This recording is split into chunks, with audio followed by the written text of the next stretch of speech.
किसान कानून और किसानों के प्रदर्शन को लेकर सुप्रीम कोर्ट में सुनवाई अभी चल रही है। चीफ जस्टिस ने कहा है कि कमेटी बनाना ही सही विकल्प है और सबकी राय का ख्याल नहीं रख सकते, यानी कि लोगों की अलग अलग राय हो सकती है, लेकिन जरूरी है कि एक इसका सॉल्यूशन निकले। इसलिए और आपको बड़ी खबर बता दें कि अब से थोड़ी देर में ही यह फैसला आ जाएगा कि आखिरकार सुप्रीम कोर्ट क्या आदेश देता है। हमें इंतजार करना होगा। सीधा रुख कर लेते हैं सुप्रीम कोर्ट का, जहां पर हमारे सहयोगी गोनिका अरोड़ा लगातार हमें अपडेट दे रही है। गोनिका, और कितना वक्त लग सकता है आदेश आने में?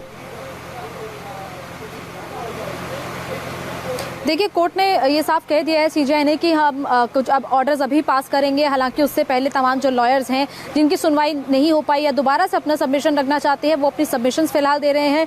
अभी एक वकील श्रीधर पोट्टराजू उन्होंने अभी कोर्ट में ये कहा है कि वो एक कन्फेडरेशन को रिप्रेजेंट करते हैं जिसमें कई लाख किसान हैं। उनका कहना है कि अगर इस कानूनों के लागू होने पर रोक लग जाती है तो उन्हें एक बड़ा नुकसान होगा, क्योंकि उनके संगठन में कई ऐसे किसान हैं जो कि फ्रूट्स और ऑयल में डील करते हैं। ऐसे में अगर इन कानूनों पर फिलहाल रोक लग जाती है तो उनका नुकसान होगा। जिस तरह केंद्र सरकार की तरफ से भी कोर्ट में कहा गया था कि एक धड़ा किसानों का ऐसा भी है जो जिन्हें इन कृषि कानूनों से फायदा हो रहा है, लेकिन कोर्ट ने कल भी कह दिया था कि दोनों पक्ष जो है वो अपनी जो बातें हैं वो कमेटी के सामने रख सकते हैं। और कमेटी की बात को लेकर सीजेआई ने साफ कर दिया है कि कमेटी तो बनाई जाएगी और जो कोर्ट को सही लगता है उसके आधार पर ही कमेटी बनेगी। कौन-कौन सदस्य होंगे अपडेट्स दिए हैं, लेकिन इसको लेकर हम जरा किसानों की भी राय ले लेते हैं, क्योंकि विजय लक्ष्मी के साथ वहां पर किसान नेता मौजूद है। विजय लक्ष्मी, आपने सुना होगा जो अभी गोनिका ने अपडेट दिया है, इसको लेकर जरा वहां पर किसान नेता जो मौजूद है उनसे बात कीजिए, उनकी क्या राय है? घर वाले आने दे रहे थे। बिल्कुल अमित, राकेश टिकैत है हमारे साथ जो भारतीय किसान यूनियन के राष्ट्रीय प्रवक्ता हैं, उनसे बात करते हैं। टिकैत साहब, सुप्रीम कोर्ट ने साफ कर दिया है कि कमेटी कोर्ट बनाने जा रहा है, तमाम पक्षों से कमेटी बात करेगी और फिर उसके बाद समाधान जो है वो निकले, इसकी जो इस और अग्रसर हुआ जाएगा। करेंगे बात, हमारी कमेटी है उससे, जो कोर कमेटी है उसमें बात करेंगे।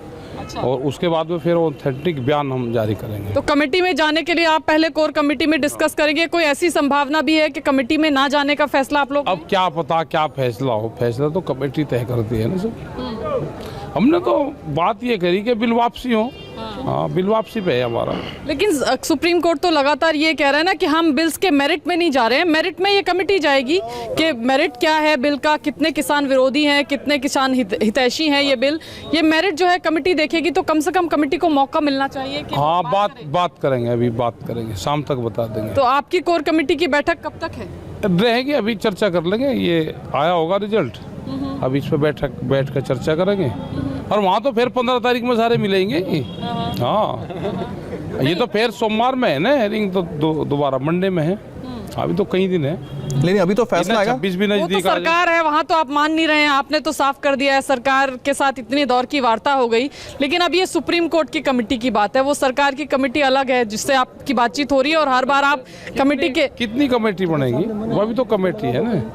लेकिन ये सुप्रीम कोर्ट की कमेटी है। अच्छा, विजय लक्ष्मी, उनको बोलिए कि वो तो सरकार से बात कर रहे थे ना, कमेटी तो सुप्रीम कोर्ट बना रही है, इसके अलावा कोई कमेटी नहीं है।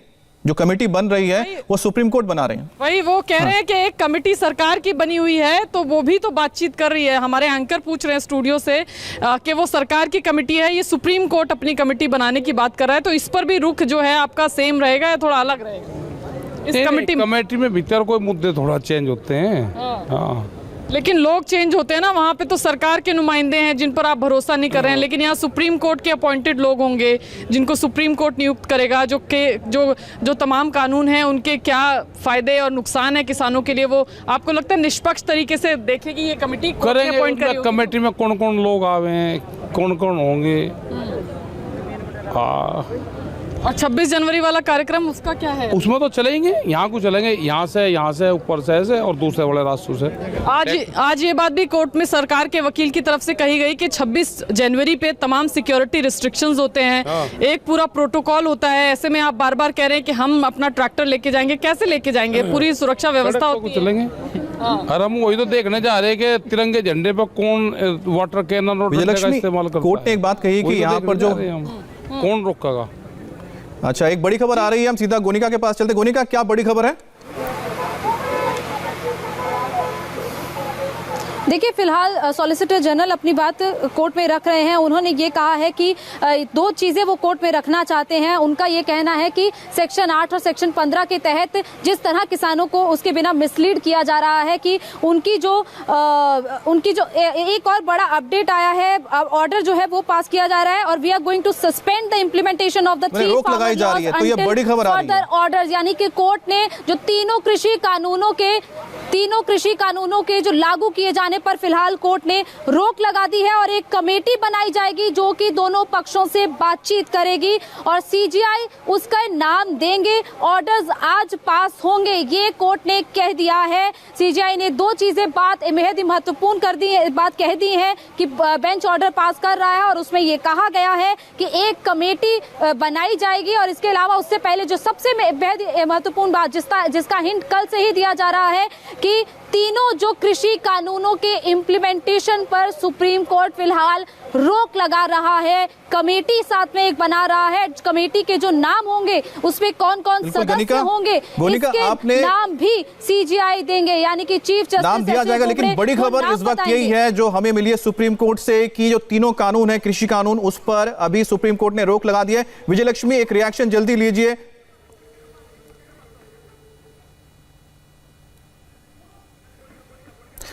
गोनिका, आपके पास और क्या अपडेट आ रहा, बताइए।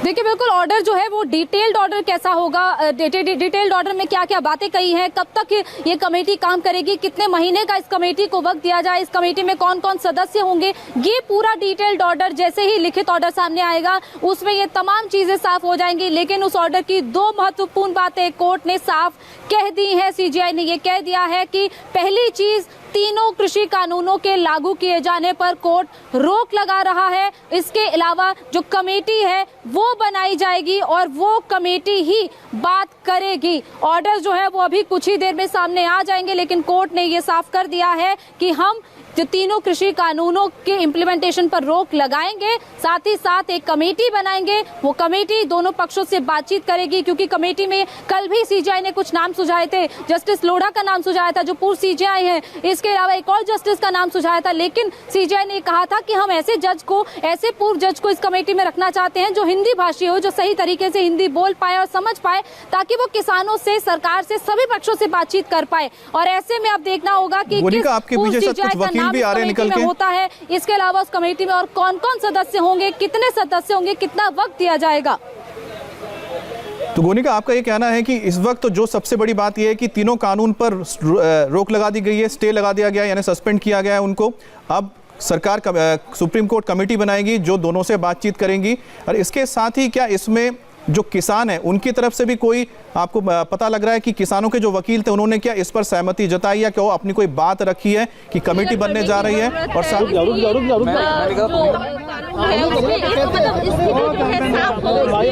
अभी नहीं, चलो बना दी उन्होंने कमेटी बनाने की बात करी है, ठीक है, तो वो कर दिया होगी। उसमें जो अपने लीगल लोग होंगे सब लोग उसमें बैठ के बात करेंगे। नहीं, तो उसके पहले आप कह रहे थे ना कि जब कमेटी बनाई जाएगी, सुप्रीम कोर्ट का आदेश आएगा तभी मैं कुछ बताऊंगा। अब तो सुप्रीम कोर्ट का आदेश आ गया, तो हम अपना चर्चा करेंगे ना, सब लोग चर्चा कर बयान जारी करेंगे। 26 जनवरी में जो हम 26 में तो चलेंगे सब लोग यहाँ पर। तो आपने सुना यहाँ पर। गोनिका, आपके पास और क्या अपडेट आ रहा है अभी? देखिए, अगले आदेश तक, यानी कि कोर्ट का अगला आदेश कब होगा उसके तब तक ये जो कमेटी है, ये जो तीनों कृषि कानून है इन पर रोक लगा दी गई है। कि हम किसानों के रिप्रेजेंटेशन है, लेकिन वो थे नहीं, इसलिए वो आज नहीं आए हैं। लगता है क्या कि एक बड़ा झटका है इस पूरी हियरिंग में, क्योंकि जो किसान, हाँ देखिए, ये किसानों की जीत है, किसानों की जीत है। माननीय सर्वोच्च न्यायालय सुप्रीम कोर्ट ने जो हम लोगों की पिटीशन थी सुप्रीम कोर्ट में इन कानूनों के खिलाफ, ये कानून लागू नहीं होने चाहिए, उन कानूनों को लागू न करने के लिए सुप्रीम कोर्ट ने आज स्टे कर दिया है। और कमेटी गठित करने के लिए हमने कुछ नाम सुझाए थे, नवल जस्टिस मार्कंडे काटजू, कुरियन जोसेफ और भी जस्टिस के नाम बताए गए। उनके नाम पर विचार करके आगे कमेटी गठित किया और भारतीय किसान किसानों के जितने किसानों के संगठन है, ऑर्गेनाइजेशन है, उन सबके अध्यक्ष को उस कमेटी में रखा जाए। हमने कहा विज्ञान भवन बहुत बड़ा है, उसमें कमेटी जब भी बुलाई जाए, मीटिंग हो तो उनके अध्यक्षों को बुलाया जाए और उसके साथ अगर लीगल रिप्रेजेंटेटिव की जरूरत है उनके एडवोकेट को बुलाया जाए, जिससे आगे सारी प्रोसीडिंग हो सके। किसान संगठन बैठे हैं बॉर्डर पे, वो तो आए ही नहीं है उनके रिप्रेजेंटेटिव यहाँ पे। इसको किस तरह से समझाया और कितना समय लगेगा? ये पूरा समय लगेगा, कमेटी टाइम लगेगा, लेकिन कानूनों पर रोक लगाना भारत के किसानों की सबसे बड़ी जीत है और ये सरकार की हार है। माननीय सर्वोच्च न्यायालय ने कहीं न कहीं माना कानून गलत थे, किसान विरोधी थे, आर्बिट्रेटरी थे, अनकॉन्स्टिट्यूशनल थे, इसलिए इन कानूनों पर रोक लगा दी गई है।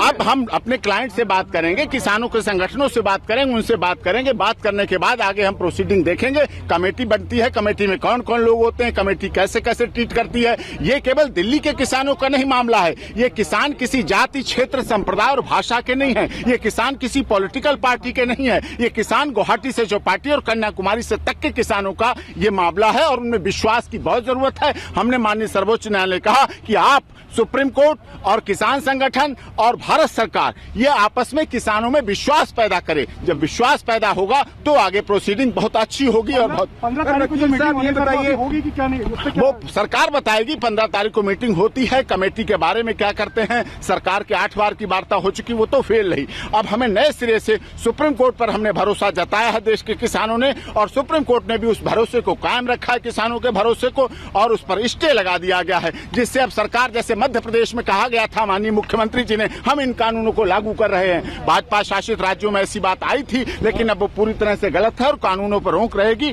और कानून जब तक ये लागू की बात ही नहीं है, अभी लागू होने का कोई विषय नहीं, आप ना सवाल पूछे, ये कानून रद्द भी होंगे क्योंकि कमेटी बनेगी और कमेटी में सारी चीजें सच्चाई के साथ रखी जाएंगी। जब बनेगी कमेटी, बनने के बाद जब सीधे सामने आएगी और फिर उसकी रिपोर्ट माननीय सर्वोच्च न्यायालय में आएगी, जब रिपोर्ट आएगी तो उस पर दूध का दूध, पानी का पानी हो जाएगा सब कुछ। कोई उन्होंने जगह शिफ्ट करने की बात सरकारों की है, लॉ एंड ऑर्डर मेंटेन करने की बात प्रशासन की है, उसका कोर्ट से कोई मतलब नहीं। एपी सिंह जी, ये बताइए कि जो अधिकतर संगठन वहाँ बैठे हैं बॉर्डर पे, उनके तो नुमाइंदे आज कोर्ट के हियरिंग में तक में नहीं आए। उन्होंने अविश्वास जाहिर किया। अविश्वास मैंने यही कहा कि माननीय सर्वोच्च न्यायालय को, देश की सरकार को, सबको किसानों के साथ कॉन्फिडेंस लाना पड़ेगा। ये किसान किसी जाति, धर्म, क्षेत्र, भाषा, संप्रदाय के नहीं है। कुछ लोगों ने इसका आंदोलन को, कुछ ने कहा कि शाहीन बाग जैसा है। मैंने कहा इस जो ये आंदोलन है, इसको शाहीन बाग से तुलना नहीं कर सकते। ये देश के देशभक्त किसान हैं जिन्होंने अपना सर्वस्व बलिदान किया है। लेकिन वहाँ पे कोर्ट में सरकार के वकील कह रहे हैं कि इसमें खालिस्तानी एलिमेंट से इंटेलिजेंस, वो सब झूठ साबित हो गया, इसीलिए तो स्टे दिया है। सुप्रीम कोर्ट से इतिहास में ऐसा कई बार नहीं हुआ है। कभी कभी की बात है कि भारत सरकार के बनाए हुए कानूनों पर माननीय सर्वोच्च न्यायालय ने हमारी याचिकाओं पर रोक लगा दी। कल की बैठक में किसानों ने कहा है कि हम इस कमेटी को नहीं मानेंगे। अभी तो कमेटी डिसाइड नहीं हुई है, कमेटी के नाम आएंगे, फिर हम उसके बात करेंगे, उनके पास जाएंगे, वो हमारी कितने सुनते हैं, कितनी सरकार की सुनते हैं, कितनी कानून की सुनते हैं, कितनी हमारी सुनते हैं, और फिर सुप्रीम कोर्ट में आएगी बात। सुप्रीम कोर्ट भी देखेगी, वॉच करेगी, मॉनिटर करेगी सारा काम। सुप्रीम कोर्ट कहीं जा नहीं रही, हम लोग कहीं जा नहीं रहे, और हमारे इस देश की आप लोग मीडिया कहीं जा नहीं रहे। किसानों के साथ है और किसानों को न्याय दिला के रहेंगे आप लोग। इमीडिएटली अभी नहीं हट रहे, वो अभी बॉर्डर। गोनिका, आपके पास क्या नाम आए कि कौन कौन से लोग इसमें शामिल हैं कमेटी में जो सुप्रीम कोर्ट की ओर से बनाई गई है? तो आपको बताएंगे, ये बड़ी खबर आ रही है कि किसान कानून लागू होने पर अब सुप्रीम कोर्ट ने तो रोक लगा दी है, लेकिन साथ ही साथ सुप्रीम कोर्ट ने जो कमेटी बनानी है उस पर भी अपना आदेश दे दिया है और इसमें कुछ नाम भी सामने आए जो हम आपको बताने जा रहे हैं। सुप्रीम कोर्ट के अध्यक्षता में ये गठन होने जा रहा है कमेटी का, और इसमें किसानों से बात की जाएगी, जो किसान विरोध करे उनसे भी बात होगी और जो किसान इसके हक में उनसे भी बात की जाएगी। लेकिन फिलहाल जो बड़ी बात है कि सरकार के लिए आप कह सकते हैं कि एक तरह से झटका है कि सुप्रीम कोर्ट जो तीनों कानून है उस पर अभी स्टे लगा दिया, रोक लगा दी है, और शायद जो किसान जो चाह रहे थे उसकी ओर गोनिका हमारे साथ जुड़ गए। गोनिका, इस कमेटी में कौन कौन होंगे, किस किस के नाम आए हैं सामने? देखिए, कमेटी में हरसिमरत मान एग्रीकल्चर जो इकोनॉमिस्ट हैं, इसके अलावा अशोक गुलाटी, डॉक्टर प्रमोद कुमार जोशी जो कि फॉर्मर डायरेक्टर हैं national academy of agriculture research management के, इसके अलावा अनिल धनवत, यानी कि तमाम जो एग्रीकल्चर एक्सपर्ट्स हैं उन्हें इस कमेटी में रखा गया। हालांकि पहले जिस तरह कल बात सामने आ रही थी कि किसी पूर्व सीजीआई को इस कमेटी में रखा जाएगा, लेकिन फिलहाल किसी पूर्व सीजीआई का नाम इस कमेटी में नहीं है। 4 एग्रीकल्चर एक्सपर्ट्स को ही इस कमेटी में रखा गया है, यानी कि ये 4 लोग उस कमेटी के सदस्य हैं जो कमेटी किसानों से जाकर बातचीत करेगी, क्योंकि जो लोग कृषि को अच्छे तरीके से समझते हैं वही किसानों की समस्याओं को सही तरीके से जान पाएंगे। अगर किसान अपनी बात को पॉइंट बाय पॉइंट रखते हैं कि इस कानूनों में क्या क्या दिक्कतें हैं, तो ये एक्सपर्ट्स उनकी बात को सुनेंगे और उसके बाद दोनों तरह के किसान, यानी कि जिनके फेवर में है, जिनके विरुद्ध में है, जिनको ऐसा लगता है, उन सभी की बातों को ये कमेटी के सदस्य सुनेंगे और उसके बाद जो रिपोर्ट है वो कोर्ट में दी जाएगी। ये कमेटी के लोग सरकार की तरफ से भी, सरकार के लोगों से भी बात करेंगे और उसके बाद ही एक डिटेल रिपोर्ट कोर्ट में दी जाएगी। उसके आधार पर ही फैसला लिया जाएगा और तब तक अगले ऑर्डर तक ये तीनों कृषि कानूनों के इम्प्लीमेंटेशन पर रोक लग गई है और लग गई है। इसके अलावा जो कमेटी है वो भी गठित कर दी गई। तो जो 2 चीजें कल से ही आपको रोक रहे हैं, क्योंकि इस वक्त जो किसान संगठन है उनकी ओर से एक प्रेस कॉन्फ्रेंस किया जा रहा है, उनको भी सुनते हैं। सरकार उसकी भरपाई करे, खरीदने की कोई जरूरत नहीं, सरकार सिर्फ भरपाई करे। और चौथा, कुछ विशेश परिस्थिति में अगर कार्टेलिंग हो रही है तो उसे कानून बना के कानून से रोका जाए एमएसपी से नीचे की बिक्री। ये 4 तरीकों का इस्तेमाल करने की जरूरत है। इसलिए सरकार 23 की 23 फसलें खरीदे पूरी की पूरी, ये तो ना संभव है ना व्यवहारिक है, इसकी हमने मांग की ही नहीं। ठीक योगेंद्र जी, जिस तरह से आपने कहा कि कमला मामले जिस तरह से हुआ मुख्यमंत्री की महापंचायत और चुनौती ने जो है किसान नेता चुनौती ने साफ तौर पर कहा कि हमने जिम्मेवारी ली है और इस तरह के अगर आगे भी इस तरह के कार्यक्रम होंगे तो उस तरह के ही काम होंगे। क्या लगता है आपको कि होना चाहिए? आपकी राय क्या है? हरियाणा के मुख्यमंत्री की फजीहत हुई है तो किसी भी हरियाणा में किसी को अच्छा नहीं लग सकता। मुख्यमंत्री अपने जिले में अपने चुने हुए गाँव में पांव न रख पाए, ये तो शर्म की बात है। इसके पीछे मुख्यमंत्री जो हुआ आप सब जानते हैं। मुख्यमंत्री को चुनौती मिली थी नारनौल में मुख्यमंत्री ने इसी तरह की महापंचायत आयोजित की थी, नाटक किया था और तब उन्हीं की पार्टी के सांसद राव इंद्रजीत ने उनको मंच से चुनौती दी थी, मुख्यमंत्री जी दक्षिण हरियाणा में तो करवा लेते हो, कभी अपने इलाके में करवा के दिखाओ तो जान। तो आप योगेंद्र यादव को सुन रहे थे, जो भी इस जो आंदोलन का एक हिस्सा है। देवेंद्र पराशर हमारे से जुड़ गए हैं। देवेंद्र, सरकार के लिए जो ये फैसला आया उसको आप किस तरह से देखते हैं? सरकार के जो सोर्सेज हैं उनको उनकी बातचीत से जो सेंस मिल रहा है, ऐसा लग रहा है कि एक मिश्रित भाव है। निश्चित तौर पे सुप्रीम कोर्ट का जो ऑब्जर्वेशन रहा कल, वो सरकार के लिए बहुत तीखी टिप्पणी थी, बहुत बड़ा झटका था। लेकिन दूसरी चीज़ की जो सरकार की बार बार इस बात को लेकर कोशिश थी कि आइए फैक्ट्स पे बात करते हैं, क्लॉज बाय क्लॉज बात करते हैं, तो जब सुप्रीम कोर्ट ने ये कमेटी बनाई है तो वहाँ पर निश्चित तौर पर सरकार अपनी बात को समझाने में ज़्यादा सफल रहेगी, क्योंकि किसानों की अधिकांश चिंताओं को अगर आप देखें तो वो चिंताएँ भ्रम पे आधारित हैं, जिसका आज भी कोर्ट में जिक्र किया गया। जैसे किसानों की ज़मीन पूंजीपति हड़प लेंगे या फसल का नुकसान हुआ तो किसान अपनी ज़मीन बेच के उनका मुआवजा चुकाना पड़ेगा, किसान उस पर कोई कंस्ट्रक्शन कर दिया जाएगा, उस पर लोन ले लिया जाएगा। इस तरह की जितनी चीज़ें हैं वो आप देखें तो इस कानून से दूर दूर तक उसका कोई वास्ता नहीं। वैसी स्थिति में जब एक्सपर्ट कमेटी बैठेगी तो वहाँ पर सरकार के लिए निश्चित तौर पर थोड़ी राहत की बात है। लेकिन झटके वाली बात यह है कि कल जो सुप्रीम कोर्ट का कल से जो ऑब्जर्वेशन आया, और दूसरी चीज़ ये कि इन कानूनों को होल्ड पे रखा गया है। जैसा कि पहले से ही लगातार इस बात को लेकर कहा जा रहा था कि सरकार इन कानूनों को पे रोक लगा दे, लेकिन जाहिर तौर पे क्योंकि सरकार ने कोर्ट को भी, जब कोर्ट ने पिछली बार ये कहा था कि क्या सरकार अभी इन कानूनों को रोक लगाने की स्थिति में है, तो कोई जवाब तक नहीं दिया गया सरकार के वकील के द्वारा। तो जाहिर तौर पर सरकार ये नहीं चाह रही थी कि 7 महीने पहले जो कानून लागू कर दिए गए हैं उन पर होल्ड किया जाए। उस लिहाज से सरकार के लिए झटका कर सकते हैं। लेकिन दोनों पक्ष अगर आप देखें तो ऐसा लगेगा कि सरकार के लिए ये डिसीजन एक मिश्रित रिएक्शन है, कि क्योंकि इंडेफिनिट काल के लिए इसको होल्ड पे नहीं रखा गया और कमेटी के सामने जब बात होगी तो सिर्फ फैक्ट्स पे बात होगी, जैसा कि सरकार चाह रही थी। तो सरकार इसको एक तरह से मिक्स रिएक्शन ही मिल रहा है यहाँ पर। विजयलक्ष्मी, अब जरा किसान अगर वहां पर मौजूद है उनसे पूछिए कि अब तो फैसला आ गया है, कोर्ट ने स्टे लगा दिया है, यानी कि रोक लगा दी है तीनों कानूनों पर, और साथ ही एक कमेटी बना दी है। कमेटी में जो लोग हैं उनका भी नाम आ गया, जिसमें ज्यादातर अर्थशास्त्री है। तो उनकी अब क्या राय होगा, क्या उनकी रुख होंगे? देखिए यहाँ पर क्योंकि अभी जो राकेश टिकैत हैं वो मीडिया बाइट दे रहे हैं, तो हालांकि थोड़ी देर पहले मैंने उनसे बात की थी, कुछ किसानों से ज़रूर हम बात करने की कोशिश करेंगे। ये बताइए, अब सुप्रीम कोर्ट ने आज कह दिया है कि तीनों कानून के अमल पर तब तक रोक लग जाएगी जब तक कि कमेटी जो है वो बातचीत करती है। तो कैसे आप इसको देखते हैं? कमेटी बनाने की फैसला जो है सुप्रीम कोर्ट ने कर दिया है। कमेटी तो बनाओगे हमारे हाईकमान, जो भी निर्णय लेंगे मैं लेंगे, लेकिन जब तक ये 3 काले कानून वापस नहीं होंगे, जब तक यह जनता घर नहीं वापसी जाएगी। लेकिन अब कमेटी इसीलिए तो बनाई है, कानून अभी इसीलिए तब तक के लिए इम्प्लीमेंटेशन नहीं होगा, अमल नहीं होगा जब तक ये कमेटी आप लोगों से या बातचीत करती है या समाधान निकालती है। वो चौधरी साहब करेंगे हमारे जो कुछ करेंगे, लेकिन जनता का यूँ कहना है जब तक कानून वापसी नहीं, घर वापसी नहीं, बस यो कहना तो है। अब कमेटी में आप जाके अपनी बात रख सकते हैं ना, उसमें तमाम लोग होंगे, एक्सपर्ट होंगे, तमाम तरह के लोग होंगे। हमारी जो कमेटी निर्णय लेगी वो निर्णय हम लेंगे। तो चलिए यही बात कह रहे हैं कि जो कमेटी हमारी, आप बताइए कैसे कमेटी जो बनाई है सुप्रीम कोर्ट ने, अब आपको लगता है समाधान होगा? नहीं होगा, समाधान होगा जब तक तीनों कानून वापस नहीं ले जाएंगे, जब तक किसान यहाँ से जाएंगे नहीं। लेकिन कमेटी तो समाधान के लिए ही बनाई गई है ना। किसान है विजयलक्ष्मी वही कह रहे हैं कि उनकी जो कमेटी फैसला करेगी उस पर ही आगे वो अमल करेंगे। लेकिन बड़ी खबर आपको ये बता दें कि जो सुप्रीम कोर्ट ने अपना फैसला सुनाते हुए तीनों जो कृषि कानून है उस पर फिलहाल रोक लगा दी है, लेकिन साथ ही साथ कमेटी का गठन कर दिया। उस कमेटी के अंदर जो सदस्य रखे गए उसमें ज्यादातर जो अर्थशास्त्री हैं, इसके अलावा जो किसानों से जुड़े हुए लोग हैं उन्हीं को इसमें रखा गया। अब देखना होगा कि आगे जो किसानों का रुख है क्या निकल कर आता है। इसको लेकर हमारे जो तमाम संवाददाता हमारे साथ बने रहेंगे। छोटा सा ब्रेक लेंगे और वापस इसी बड़ी खबर पर लौटेंगे।